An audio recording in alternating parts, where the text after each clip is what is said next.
Hello and welcome dear students, बहुत बहुत स्वागत है आप सभी का हमारे इस वीडियो लेक्चर में। बच्चों, प्रीवियस लेक्चर में हमने स्केलर प्रोडक्ट के बारे में पढ़ लिया था और उसके बेसिस पर कुछ सॉल्व एग्जांपल भी हमने देख लिए थे। ओके, तो आज पढ़ने वाले हैं कि वेक्टर प्रोडक्ट कैसा होता है। अगर दो वेक्टर है हमारे पास तो उसका हम प्रोडक्ट कैसे करेंगे। हमने प्रीवियस लेक्चर में देखा है कि वेक्टर प्रोडक्ट को हमारा दूसरा नाम दिया था।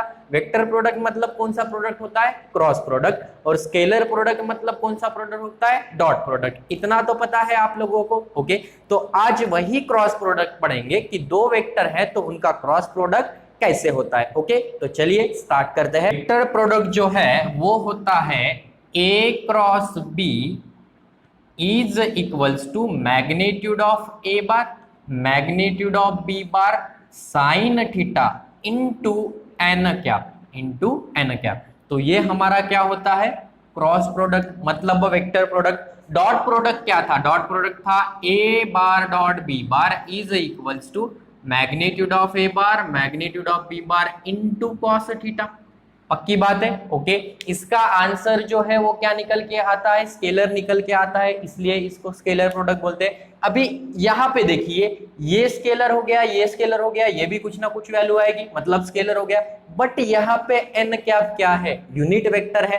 तो इन दोनों का ए क्रॉस और बी, इन ये दोनों वेक्टर है, इन दोनों का प्रोडक्ट करके क्या आएगा? एक थर्ड वेक्टर आएगा हमारे पास। ये स्केलर हो गया, ये भी स्केलर, ये भी स्केलर, ये क्या है? यूनिट वेक्टर है। तो स्केलर का मल्टीप्लिकेशन वेक्टर के साथ करो तो वेक्टर आता है। तो इसीलिए यहां पे क्या मिलेगा? हमें एक वेक्टर मिलेगा, मतलब ए क्रॉस बी, ए बार क्रॉस बी बार एक थर्ड वेक्टर हमें मिलेगा। ओके, तो अगर ज्योमेट्रिकली देखना है इसे, मैं आपको समझा देता हूं। मानो मेरे पास मार्कर ही देख लो, यहाँ पे ये ए वेक्टर है और ये एक बी वेक्टर है। ओके, चलो ऐसे देख लो, ये ए वेक्टर है, ये बी वेक्टर है। ओके, ये से ये ए वेक्टर, ये ए वेक्टर है और ये बी वेक्टर है। ओके, और अभी ए से लेकर बी तक, यहां से यहां तक क्रॉस प्रोडक्ट निकालना है। हमें निकालना है A bar cross B bar, ये निकालना है। मतलब यहां से यहां तक ये जो थीटा है ना, वो क्या होगा? इन दोनों के बीच में का एंगल होगा। ओके, सो ये निकालने के लिए हमारे पास एक रूल है, उस रूल का नाम है राइट हैंड रूल। वो आप फिजिक्स में पढ़ेंगे, यहाँ पे भी थोड़ा सा मैं बता देता हूं। ओके, सो राइट हैंड रूल क्या है? आप क्या करो, यहां पे कहां से ए क्रॉस बी निकालना है, सो ए पर अपना राइट हैंड रख लेना। ए पर ये राइट हैंड रख लिया हमने। ओके, ये राइट हैंड रख लिया। उसके बाद ये कहां से कहां तक जा रहा है? ए से लेकर बी तक जा रहा है। सो जहां तक जा रहा है वहां तक उंगलियां फोल्ड कर दो, जहां तक जा रहा है वहां तक उंगलियां फोल्ड कर दो। तो ये जो वेक्टर हमें मिल रहा है, ये जो थंब मिल रहा है हमारे पास, ये जो थंब मिल रहा है ना, ये हमारा, ऐसे मैं यहां पे दिखा देता हूं, ये जो थंब मिल रहा है हमें, तो ये हमारा क्या होगा? ये हमारा होगा ए बार क्रॉस बी बार। ये तीसरा वेक्टर होगा, इसका रिजल्टेंट क्या मिलेगा? हमें ये मिलेगा। ओके, मानो ये है ऐसा। ओके, ये ए बार है, ये बी बार है, यहाँ पे राइट हैंड रखा। ओके, इधर से राइट हैंड रखा, फोल्ड कर रहे हो, यहां से यहां तक जा रहे हो। ओके, फोल्ड कर दिया तो ये अंगूठा मिलेगा यहां से, तो ये तीसरा वेक्टर मिलेगा हमें, तीसरा वेक्टर मिलेगा। तो ये दो वेक्टर है वो एक ही प्लेन में होंगे। ये दो जो वेक्टर है ए बार बी बार, वो एक ही प्लेन में होंगे। तो ये जो तीसरा वेक्टर मिलेगा रिजल्टेंट ए बार क्रॉस बी बार करने के बाद, तो ये जो वेक्टर होगा, तो जो ये दो वेक्टर है ना जिस प्लेन में है, उस प्लेन को ये क्या होगा? परपेंडिकुलर होगा। उस प्लेन को ये क्या होगा? परपेंडिकुलर होगा। बात समझ में आ रही है? इसलिए राइट हैंड रूल का यहाँ पे यूज होता है। कुछ नहीं करना है, आपको अपना राइट हैंड लेना है। मानो आपको बी बार क्रॉस ए बार निकालना है, बी बार क्रॉस ए बार निकालना है, राइट हैंड यहाँ पे रख दोगे। ओके, राइट हैंड ऐसे यहाँ पे रख दोगे। उसके बाद ये फोल्ड कर दिया, यहां से ये फोल्ड कर दिया, यहां से यहां तक जाना है ना हमें, बी बार से लेकर अभी ए बार तक जाना है, यहां से यहां तक फोल्ड कर दिया। ये अंगूठे का निशान कहाँ पे? ये अभी बाहर की तरफ है, अभी बाहर की तरफ है, मतलब यहां से यहां तक आ गया। ओके, सो एक डायरेक्शन हमें यहाँ पे मिल रहा है, ये 3D पे पॉसिबल होगा। ओके, सो मैं यहाँ पे बोर्ड पे अभी ऐसा दिखा देता हूं। ये तो A bar cross B bar निकाल रहे हो तो थर्ड वेक्टर हमें ये मिलेगा। ओके, और बी बार क्रॉस ए बार निकालते हो तो एक वेक्टर यहाँ पे हमें मिलेगा, मतलब ये अपोजिट इन डायरेक्शन है। तो हमें क्या मिल रहा है? A bar cross B bar is equals to minus B bar cross A bar ऐसा मिल रहा है, अपोजिट इन डायरेक्शन है ये दोनों। ओके, सो ये ध्यान में रखना कि ये दो वेक्टर है, क्रॉस प्रोडक्ट निकालना है, मतलब क्या निकालना है, इन दोनों के बीच में का आप राइट हैंड रूल लगा के तीसरा वेक्टर मिलेगा वो वेक्टर निकाल सकते हो। ये दोनों वेक्टर एक ही प्लेन में होंगे, ये तीसरा जो वेक्टर आता है वो इस प्लेन को क्या होगा, परपेंडिकुलर होगा। ओके, और जो परपेंडिकुलर हमें वेक्टर मिलेगा ना, यहाँ पे कोई भी वेक्टर मिलेगा तो उसका ये क्या होगा, एन कैप यूनिट वेक्टर होगा। जो तीसरा वेक्टर हमें मिल रहा है वो यूनिट वेक्टर होगा। जैसे मैंने आपको मार्कर से बता दिया है कि ये ए बार बी बार है, तो आप यहाँ पे अपना राइट हैंड रखोगे, ऐसे इस ब्लू से लेकर ग्रीन तक जाना है। ये ए बार एक वेक्टर है, ये बी बार है, सो यहां से यहां तक जाओगे तो ये तीसरा वेक्टर हमें मिलेगा, ये तीसरा वेक्टर मिलेगा। ये दोनों क्या है, एक ही प्लेन पे है, ये दोनों एक ही प्लेन पे है। जो तीसरा वेक्टर है ये इसको क्या करेगा, परपेंडिकुलर होगा, ये तीसरा वेक्टर उसको क्या होगा, परपेंडिकुलर होगा। So it is a cross A bar cross B bar, और ये क्या हुआ, बी बार क्रॉस ए बार। उसका फार्मूला ये होता है। ओके, कैसे आया वो मैंने यहां से बता दिया, हमें फार्मूला ही ध्यान में रखना है। ओके, अगर इसका मैग्नीट्यूड निकालते हो, A bar cross B bar is equals to क्या मिलेगा, ये तो ऑलरेडी मैग्नीट्यूड में है, magnitude of A bar magnitude of B bar sine theta, ये भी आ जाएगा। उसके बाद यूनिट वेक्टर, यूनिट वेक्टर का मैग्नीट्यूड कितना होता है, 1, सो हमें क्या मिल जाएगा, 1 मिल जाएगा। ओके, सो अगर साइन थीटा की वैल्यू निकालना है, so sine theta equals to क्या मिलेगा, ये इसके डिनोमिनेटर में आ जाएगा। So magnitude of A bar cross magnitude of B bar upon magnitude of a magnitude of b, तो ये साइन थीटा का फार्मूला हमारे पास निकल के आ जाएगा। अगर एंगल निकालना है इन दोनों के बीच में का, तो आप क्या निकालोगे, A bar cross B bar, उसके बाद magnitude of A bar magnitude of B bar, और इसका मैग्नीट्यूड हमें ले लेना पड़ेगा। ओके, तो ये प्रॉपर्टीज देख लेते हैं वेक्टर प्रोडक्ट की, प्रॉपर्टीज ओके, जो हमें प्रॉब्लम सॉल्व करने के लिए काम में आने वाली है। शॉर्ट नोट्स में इनको भी लिख लेना आप। Okay, so the unit vector along a cross A bar cross B bar is given by n cap is equals to A bar cross B bar upon magnitude of A bar cross B bar. अगर ये unit vector निकालना है हमें, ये क्या होता है, unit vector N cap मतलब। ओके, तो ये कैसे निकालेंगे, किसके अलोंग निकाल रहे हैं हम, ए बार क्रॉस बी बार के अलोंग। तो क्या होता है formula, A bar cross B bar upon magnitude of A bar cross B bar. Okay, so आसान है यूनिट वेक्टर। उसके बाद if A bar and B bar are non zero vector such that A bar is parallel to B bar, A bar अगर B बार को parallel है, समझो मेरी बात को, मैं क्या कहना चाहता हूं, ए बार ये दोनों वेक्टर है, ए बार है और ये बी बार है। ओके, चलो ए बार और बी बार ये दोनों पैरेलल है, मतलब ऐसी कंडीशन हो जाएगी पैरेलल। ओके, सो अगर ये पैरेलल है तो A bar is parallel to B bar, then क्या बोल रहा है, A bar cross B bar कितना होगा, 0 होगा। 0 को वेक्टर में लिखेंगे ए बार क्रॉस बी बार में। ओके, सो ये कितना होगा, 0 होगा। ओके, ऐसे भी लिखा तो भी चलेगा, 0 लिखो या 0 वेक्टर लिखो, एक ही बात है। सो 0 होगा। ओके, उसके बाद if A bar cross B bar is equals to 0 vector, then अगर ये 0 है तो इसका मतलब क्या होता है, ये 0 होगा, ये 0 होगा, या इन दोनों के बीच में का एंगल कितना होगा, 0 होगा। ये तो यूनिट वेक्टर है, इसका मैग्नीट्यूड कितना है, 1 है। तो A bar cross B bar अगर 0 होता है तो ए 0 होगा, बी 0 होगा, या ये थीटा 0 होगा। ओके, सेकंड नोट क्या बोल रही है, सेकंड और थर्ड में कंफ्यूजन नहीं करना है। ओके, सेकंड ये बोल रहा है कि अगर ए बार और बी बार आपको दो वेक्टर पैरेलल बताना है, ओके, तो क्या करोगे, ए बार क्रॉस बी बार निकालो, उनका कितना आना चाहिए, 0 वेक्टर आना चाहिए a bar cross B bar. Okay, उसके बाद if A bar cross B bar 0, अगर A bar cross B bar 0 आता है तो हम बोल देंगे कि ए बार 0 हो सकता है, बी बार 0 हो सकता है, या थीटा 0 होगा, इन तीनों में से कुछ ना कुछ 0 होगा। ओके, चलो ये भी हो गया थर्ड। उसके बाद फोर्थ देखते हैं, cross product of two non zero vector is 0 then A bar and B bar are collinear. अगर ये क्रॉस प्रोडक्ट 0 आता है तो हम बोल देंगे कि A bar and B bar कैसे है, कोलिनियर है। सो पैरेलल के लिए भी वही कंडीशन है, कोलिनियर के लिए भी वही कंडीशन है। Okay,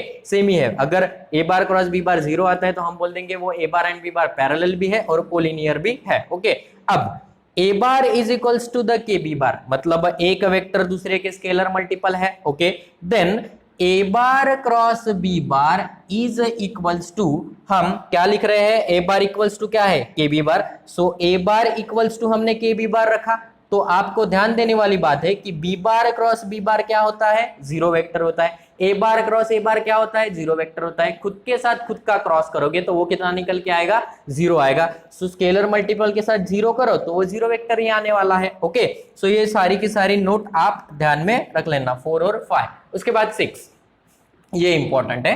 if A bar b bar C bar are the 3 vector, then A bar cross, ये a bar cross B bar plus C bar, जैसे वहां पे था ना, वहां पे डॉट प्रोडक्ट में क्या था, A bar dot B bar plus C bar ऐसा था, तो हम क्या करते थे, A bar dot B bar plus A bar dot C bar ऐसे करते थे। पक्की बात है। ओके, सो यहाँ पे क्रॉस लगाया है। सो ए बार क्रॉस बी बार, ए बार क्रॉस बी बार, उसके बाद बीच में प्लस ए बार क्रॉस सी बार, ध्यान में रहेगा। ओके, चलिए नेक्स्ट देखो, ये इसको जो है ना, इसको लेफ्ट डिस्ट्रीब्यूटिव लॉ बोलते हैं, इसको राइट डिस्ट्रीब्यूटिव लॉ बोलते हैं, क्योंकि ये लेफ्ट से अप्लाई हो रहा है, ये राइट से अप्लाई हो रहा है। ओके, सो अभी देखो, बी बार क्रॉस ए बार, बीच में प्लस बी बार सी बार क्रॉस ए बार, दोनों ध्यान में रहेंगे। ओके, उसके बाद ये वाली 7th प्रॉपर्टी, अगर m into A bar cross B bar है तो हम इसको कैसे लिख सकते हैं, m, ये m जो है वो a के साथ भी लिख सकते हैं, m a bar cross B bar, और जो है हम उसको बी के साथ भी लिख सकते हैं, ऐसा भी लिख सकते हैं, ऐसा भी लिख सकते हैं, उसमें कोई प्रॉब्लम नहीं है। Okay, so scalar multiple of A bar cross B bar है तो हम ऐसे भी लिख सकते हैं और ऐसे भी उसको लिख सकते हैं। ओके, उसमें अभी एक कंसेप्ट बचता है, वो है बच्चों कि हमने पढ़ा था कि आई कैप डॉट आई कैप कितना होता है 1, जे कैप डॉट जे कैप वो कितना होता है 1। ओके, और के कैप डॉट के कैप वो भी कितना होता है 1, और आई इंटू जे कितना होता है, वो 0 होता है। दूसरे के साथ मल्टीप्लाई करो तो वो 0 होता है। तो यहाँ पे ध्यान देने वाली बात है कि आई क्रॉस आई ये कितना होगा, आई क्रॉस आई ये 0 होता है, आई क्रॉस आई खुद के साथ खुद मल्टीप्लाई करो तो कितना आएगा, 0 आएगा, क्योंकि यहाँ पे देखिए बी क्रॉस बी कर रहे हैं आप, b bar vector cross B bar, तो 0 आता है। आई क्रॉस जे करोगे तो वो भी 0 आएगा, उसके बाद के क्रॉस के करोगे तो वो भी 0 आएगा। ओके, अभी आई क्रॉस जे करोगे तो वो क्या आएगा, आई क्रॉस जे, तो ये ध्यान में रखना, आई यहाँ पे मैंने बनाया जे और यहाँ पे मैंने बनाया के। ओके, आई कैप इसका डायरेक्शन ऐसा है, anti clock sorry clockwise. Okay, so इसका डायरेक्शन ऐसा है क्लॉकवाइज, आई जे के। ओके, ये इसका डायरेक्शन है, ये इसका, और ये आई का डायरेक्शन है। तो अभी आई क्रॉस जे, उसके बाद निकालेंगे जे क्रॉस के, और उसके बाद निकालेंगे के क्रॉस आई। ओके, क्या आता है देख लो। तो आई क्रॉस जे निकालोगे तो यहां से डायरेक्शन यहाँ पे इंपॉर्टेंट है। सो आई क्रॉस जे निकालोगे तो उसके आगे का कौन है, के, तो इसका आंसर कितना आएगा, के कैप। ओके, उसके बाद जे क्रॉस के निकालना है, तो जे क्रॉस के निकालना है तो के आगे में कौन है, आई, तो इसका आंसर कितना आएगा, आई कैप आएगा। अभी के क्रॉस आई निकालना है तो इसके आगे में कौन है, जे है, तो इसका आंसर कितना आएगा, जे आएगा। ध्यान में आ गई बात। ओके, आई क्रॉस जे निकालना है तो जे के आगे कौन है, के, उसके बाद जे क्रॉस के निकालना है तो के आगे कौन है, आई, और के क्रॉस आई निकालना है तो उसके आगे कौन है, जे, तो ये ध्यान में रहेगा। ओके, चलो ये भी क्लियर हो गया। अभी अगर जे क्रॉस आई निकालते हो, जे क्रॉस आई निकालते हो, उसके बाद के क्रॉस जे निकालते हो, या आई क्रॉस के निकालते हो, आई क्रॉस के निकालते हो, ये 3 चीजें आप निकाल रहे हो तो क्या आएगा। अभी डायरेक्शन कैसा है इसका, क्लॉकवाइज है। हमें क्या निकालना है, जे क्रॉस आई निकालना है। इसके बाद का वेक्टर अभी कौन आएगा, के आएगा, डेफिनेटली के आएगा। बट डायरेक्शन देखो के का, ये इस डायरेक्शन में है, हम उल्टा जा रहे हैं। ओके, तो यहाँ पे क्या लिखना पड़ेगा हमें, निगेटिव, यहाँ पे क्या लिखना पड़ेगा, निगेटिव। अभी के क्रॉस जे, अच्छा के क्रॉस जे, ओके, इसके बाद का वेक्टर कौन है, आई आएगा, बट निगेटिव लिखना पड़ेगा, क्यों, क्योंकि उसका क्या है, डायरेक्शन चेंज है। और ये बता दो आई क्रॉस के, सो आई क्रॉस के करोगे तो ये भी कितना आएगा, माइनस का जे कैप, माइनस का जे कैप। ओके, सो ये पूरी की पूरी प्रॉपर्टीज थी, वो ध्यान में रखना बच्चों। आई जे के ये वाला सर्कल ध्यान में रखोगे तो भी आपको याद आ जाएगा। तो ये बहुत ही इंपॉर्टेंट नोट है, ये आपकी किताब में, आपके बुक में उतार लो। ओके, तो चलिए अभी हम सॉल्व एग्जाम्पल की तरफ बढ़ते हैं। ओके ओके, तो ये वाला क्वेश्चन देखते हैं। Find the cross product of A bar cross B bar, A bar cross B bar ये हमें फाइंड आउट करना है, and verify that it is orthogonal. Orthogonal म्हणजे परपेंडिकुलर। ओके, ऑर्थोगोनल म्हणजे perpendicular to both a bar and B bar, to both a bar and B bar. मैं आपको बता दूं, अगर दो वेक्टर क्या है, A bar cross B bar हमें निकालना है, ए बार दिया है बी बार दिया है, हम ए बार क्रॉस बी बार निकाल लेंगे। अब वो दोनों क्या बताने हैं हमें, परपेंडिकुलर बताने हैं।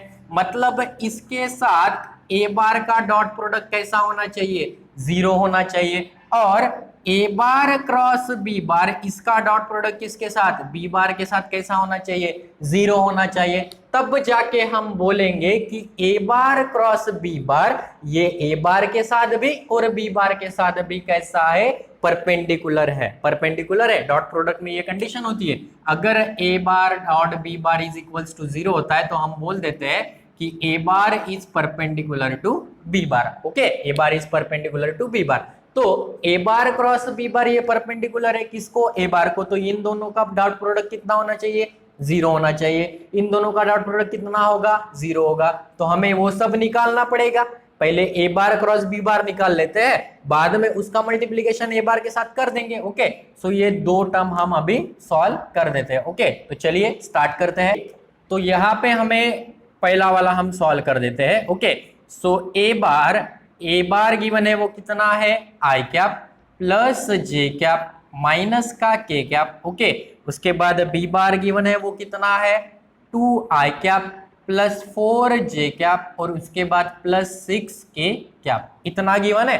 ओके, सो अभी हमें क्या निकालना है, पहले तो A bar cross B bar. सो मैंने बताया था कैसे निकालते हो, A bar cross B bar ये निकलना है तो डिटर्मिनेंट। ओके, उसके बाद आई कैप जे कैप और के कैप। ओके, और इसमें आएगा 1, यहाँ पे 1, यहाँ पे -1, आई का कोएफिशिएंट, जे का कोएफिशिएंट, के का कोएफिशिएंट। ओके, यहाँ पे अभी 2 4 6, 2 4 6। ओके, क्योंकि आई का कोएफिशिएंट, जे का कोएफिशिएंट और के का कोएफिशिएंट, तो इसको सॉल्व कर लो। तो ये कितना आएगा, I cap in bracket 6 × 1 6 minus 4 × -1, minus का 4 आएगा, ये माइनस और ये माइनस +4।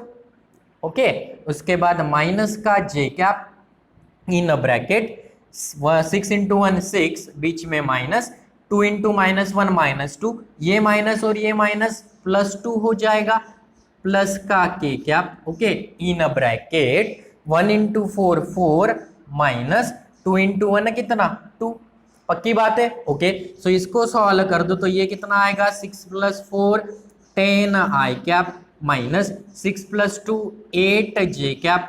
ओके, उसके बाद plus 4 - 2 2 K cap, 2 K cap. Okay, so ए बार क्रॉस बी बार ये कितना आ गया, 10 आई माइनस 8 जे प्लस 2 के। यहाँ तक पक्की बात है। ओके, यहाँ तक तो पक्की बात है। उसके बाद परपेंडिकुलर बताना है A bar cross B bar को, तो ये हमें निकालना पड़ेगा। ओके, सो वो कर देते हैं पहले हम। Now a bar cross B bar into what, A bar is equals to, अगर इन दोनों का डॉट प्रोडक्ट 0 आया तो हम बोल देंगे कि A bar cross B bar ये परपेंडिकुलर है, मतलब ऑर्थोगोनल है ए बार के साथ। ओके, सो ए बार क्रॉस बी बार कितना है, 10 I cap minus 8 J cap, उसके बाद +2 K cap. Okay, into A bar कितना है हमारे पास, I cap plus J cap minus K cap. Okay, so ये सॉल्व कर दो। So 10 × 10 I into I, that is the 10 I into I कितना होता है 1, आई इंटू जे 0 होगा, आई इंटू के 0 होगा, लिखने की जरूरत नहीं है। Minus I sorry minus J into I, ये भी 0 होगा। Minus 8j into J, so minus 8, पक्की बात है। माइनस 8j इंटू माइनस के, ये भी 0 होगा। ये भी 0 होगा, ये भी 0 होगा। उसके बाद ये होगा माइनस का 2, तो ये कितना आ गया 10 माइनस 10 सॉरी 10 माइनस 10, तो ये आ गया 0।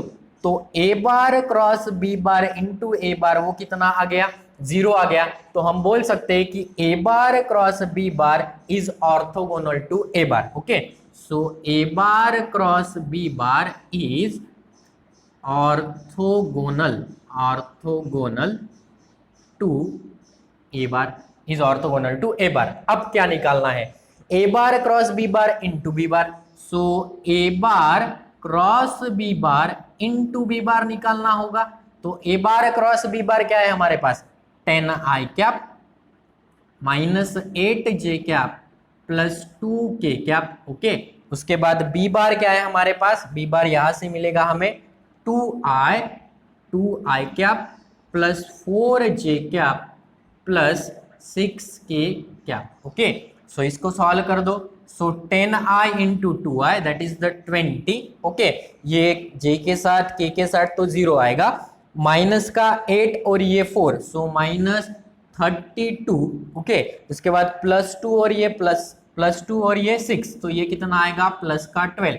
सो 20 माइनस 20, तो ये कितना आया 0 आया। ये भी कितना आया 0 आया। ओके, सो हम इस कंडीशन से क्या बोल सकते हैं कि A bar cross B bar is orthogonal to किसके साथ बी बार।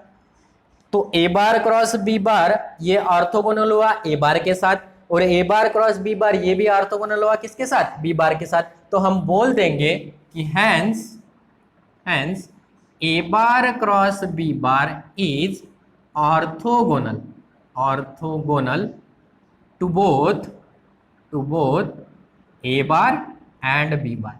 वो ए बार के साथ भी ऑर्थोगोनल है और बी बार के साथ भी ऑर्थोगोनल है। ओके, सो ये वाला जो है फर्स्ट यहाँ पे कंप्लीट होता है। ओके, सो आप इसको नोट कर लो, हम अभी सेकंड देख लेते हैं। ओके, तो ये सेकंड देख लेते हैं अभी। सेकंड गिवन क्या है हमारे पास, A bar is equals to I cap plus 3j cap minus 2k cap. Okay, और B bar is equals to minus I cap plus 5k cap. Okay, जो गिवन था वो हमने लिख लिया। अभी पहले क्या निकालोगे, A bar cross B bar. So A bar cross B bar कितना आएगा, आई कैप जे कैप और के कैप, पक्की बात है। ओके, सो आई का कोएफिशिएंट, जे का कोएफिशिएंट और के का कोएफिशिएंट -2। उसके बाद आई का कोएफिशिएंट -1, जे है क्या यहाँ पर नहीं है, बट उसका कोएफिशिएंट कितना होगा 0। ओके, और के का कोएफिशिएंट कितना 5, तो इसको सॉल्व कर लो। कर लेते हैं आई कैप, उसके बाद ब्रैकेट में 3 इंटू 5 15 माइनस 2 इंटू 0 0 माइनस का जे कैप। ओके, ब्रैकेट में लिखोगे 5 इंटू 1 कितना 5, बीच में minus 2 into 1 that is the minus का 2। ओके, उसके बाद प्लस के कैप, उसके बाद 1 इंटू 0 कितना 0 माइनस 3 इंटू -1 -3, ऑलरेडी माइनस था तो प्लस हो जाएगा। सो ये आ गया 15 I cap minus 3j cap plus 3k cap. Okay, एक बार देख लो। So 3 into 5 15 minus 0 minus 5 minus 2 plus 0 into 3, correct है। ओके, सो ए बार क्रॉस बी बार इतना आ गया। अब क्या निकालोगे, A bar cross B bar into what A bar. अगर ये 0 आता है तो हम बोल देंगे कि A bar cross B bar ये ऑर्थोगोनल है ए बार के साथ।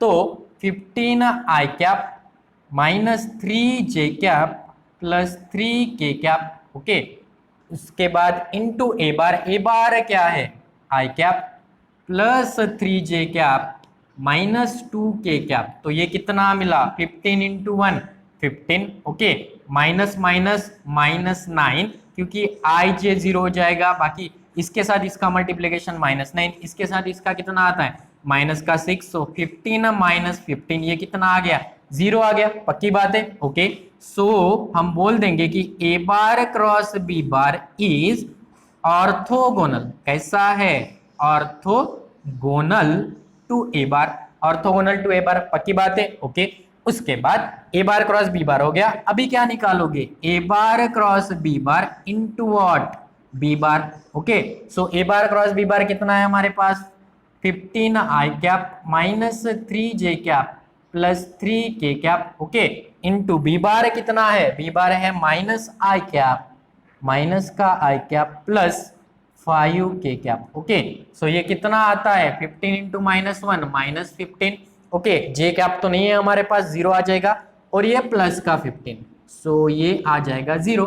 तो क्या लिख सकते हो, जीरो आने के बाद हम लिख सकते हैं कि A bar cross B bar is orthogonal, is orthogonal किसके साथ, ऑर्थोगोनल टू बी बार।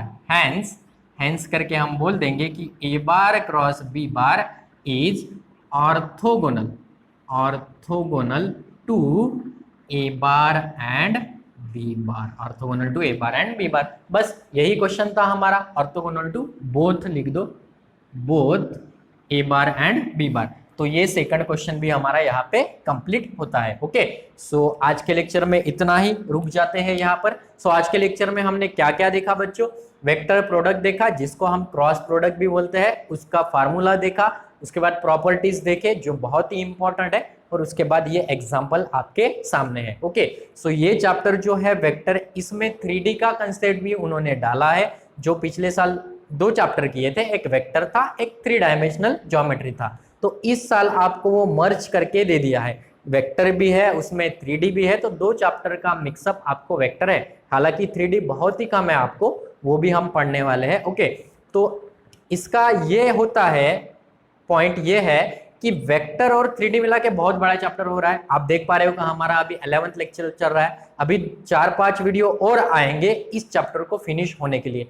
तो बहुत ही बड़ा चैप्टर है, और फार्मूले भी है इसमें। तो वो फार्मूले हमें लर्न होने के लिए, पेपर हमारा अच्छे से सॉल्व होने के लिए, हमें अच्छे मार्क्स मिलने के लिए क्या करना होगा, आपको जितने भी मैंने आपको फार्मूले बताए, वो चाहे डॉट प्रोडक्ट हो, क्रॉस प्रोडक्ट हो, वेक्टर का जितना भी है, वो सारा एक डायरी में लिख लो। इंपॉर्टेंट पॉइंट जो फार्मूला है वो लिख लो, और उसको डेली रिवाइज करो, रोज पढ़ना उसको। 10 से 15 मिनट लगेंगे, इससे ज्यादा नहीं लगेगी रोज। क्या आप 10 से 15 मिनट एक फार्मूले के लिए नहीं दे सकते? एक चैप्टर आपका क्लियर होता है। ऐसे करते करते पूरे चैप्टर के अगर आपको फार्मूले है तो कॉन्फिडेंस अपने आप बढ़ जाएगा आपका। ओके, और आपको कोई दिक्कत नहीं होगी एग्जाम में पेपर को फेस करने में। ओके, सो मेन क्या है, फार्मूले लर्न होने चाहिए। तो वो फार्मूले कैसे लर्न होंगे, वो आपको डेली पढ़ना होगा। ओके, जैसे डेरिवेटिव इंटीग्रेशन के हमने किए थे फार्मूले, ओके, वैसे ही ये फार्मूले हैं। सो आप लोग वो कर लोगे, मुझे होप है कि आप लोग वो कर ही लोगे, और आपको करना ही है, आपके पास ऑप्शन ही नहीं है, आपको करना है।